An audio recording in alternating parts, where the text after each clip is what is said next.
Halo, salam sehat dan bahagia untuk seluruh Bapak Ibu guru hebat. Perkenalkan, saya Kristinawati Widorati, calon guru penggerak angkatan 11 dari SMA Don Bosco Sanggau. Pada kesempatan kali ini saya akan menyampaikan demonstrasi kontekstual modul 1.4, penerapan segitiga restitusi. Selama pendidikan guru penggerak, saya didampingi oleh Ibu Harsiana Wardani MPD sebagai fasilitator dan Ibu Irna Sari Zubir sebagai pengajar praktik. Sebelum kita membahas segitiga restitusi, mari kita bahas terlebih dahulu mengenai restitusi. Restitusi adalah proses menciptakan kondisi bagi murid untuk memperbaiki kesalahan mereka, sehingga mereka bisa kembali pada kelompok mereka dengan karakter yang kuat. Restitusi bukan untuk menebus kesalahan yang telah dilakukan. Restitusi merupakan suatu tawaran, bukan paksaan. Restitusi fokus pada solusi. Berikut ini adalah gambaran mengenai segitiga restitusi. Yang pertama adalah tahapan menstabilkan identitas. Dalam tahapan ini, kita dapat mengetahui bahwa berdasarkan prinsip membuat kesalahan adalah bagian dari proses pembelajaran. Dan kita akan menggeser identitas gagal ke identitas sukses. Tahapan yang kedua adalah validasi tindakan yang salah. Pada tahapan ini kita tahu bahwa berdasarkan prinsip setiap perilaku memenuhi suatu kebutuhan tertentu. Guru akan menggeser pemikiran stimulus respon menjadi proaktif. Guru akan mengenali dan mengakui kebutuhan murid, akan memperbaiki hubungan dengan murid.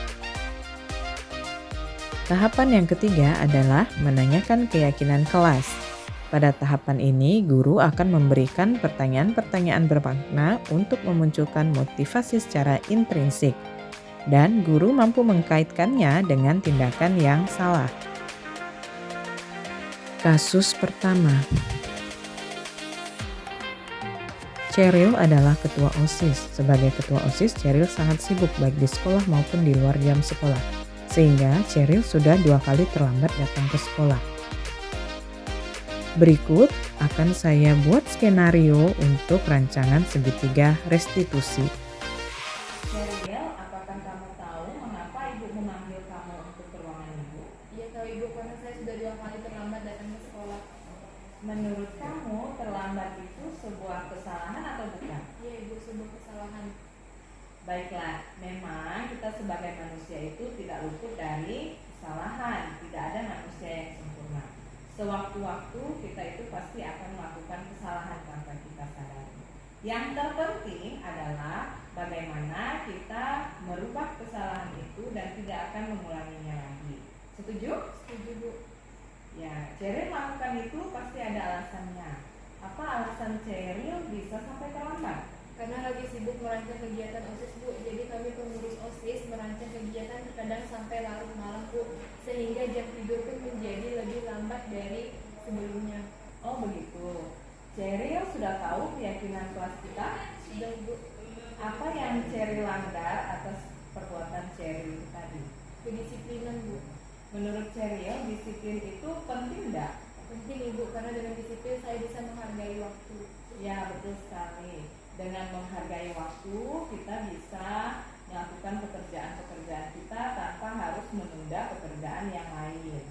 Ya bu, saya menyesal atas kesalahan saya minta maaf ya ibu. Baiklah, kamu sudah menunjukkan sikap yang baik dengan cara meminta maaf. Menurut kamu, apa yang akan kamu lakukan untuk tidak mengulangi kesalahan itu? Saya akan belajar manajemen waktu agar saya tidak mengerjakan tugas OSIS hingga larut malam dan tidak membuat saya datang terlambat lagi bu. Baik Cheryl, kamu sudah menemukan solusi atas permasalahan ini.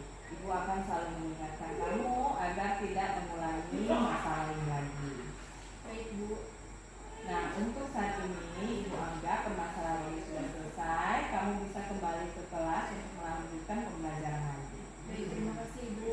Ya, sama-sama Cheryl. Selamat pagi, perkenalkan nama saya Pelagia Seril dari kelas 12 IPA. Terima kasih ibu, saya merasa senang atas diskusi ini untuk menemukan solusi atas kesalahan yang saya lakukan. Saya akan berusaha untuk lebih baik manajemen waktu saya. Terima kasih. Kasus kedua. Ardo adalah anak yang berprestasi. Ardo tidak terima selalu dicontek oleh temannya. Ardo marah kepada temannya dan tidak mampu menahan emosinya, sehingga Ardo merobek buku Monik. Berikut rancangan segitiga restitusi dalam penyelesaian masalah ini. Ardo, Ibu dengar dari ketua kelas kalau kamu berkelahi dengan Monik ya? Iya Bu, saya kesal dengan Monik. Kenapa kamu kesal dengan Monik? Monik selalu meniru jawaban saya. Pekerjaan rumahnya dan sekolahnya selalu menirunya saya Bu.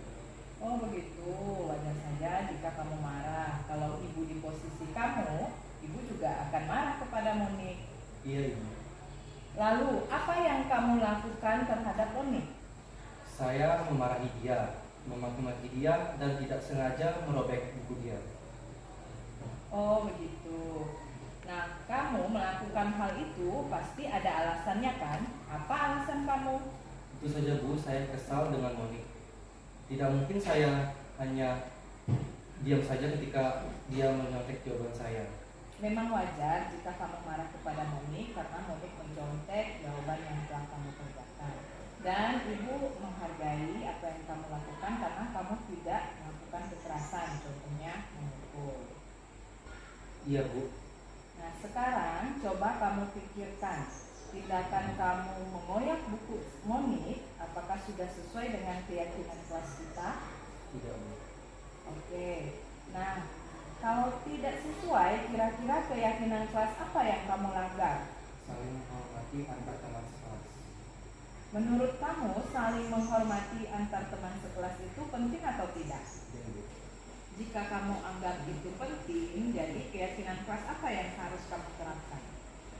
Harus lebih sabar Bu. Oke, harus lebih sabar. Apakah kamu bersedia untuk melakukan hal itu dalam penyelesaian masalah ini? Bersedia Bu. Menurut kamu, apa yang akan kamu lakukan untuk memperbaiki masalah ini? Saya harus lebih sabar dan belajar menahan emosi, dan jika hal itu terulang lagi, saya akan melaporkan hal tersebut kepada guru secara langsung tanpa marah-marah. Ya, benar. Ibu sangat setuju sekali dengan solusi yang kamu berikan. Jadi, ketika hal itu terulang lagi, kamu tidak perlu marah-marah. Kamu cukup melaporkan kepada guru mata pelajaran atau kepada ibu sebagai wali kelas. Iya Bu. Ya.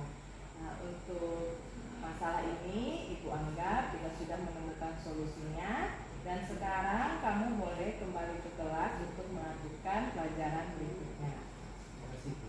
Ya, sama-sama. Selamat siang, nama saya Christian Adeyo Risa. Saya berasal dari kelas 12 IPA. Saya merasa senang diajak diskusi oleh Ibu Rati untuk mengendalikan diri dan emosi karena perilaku teman saya.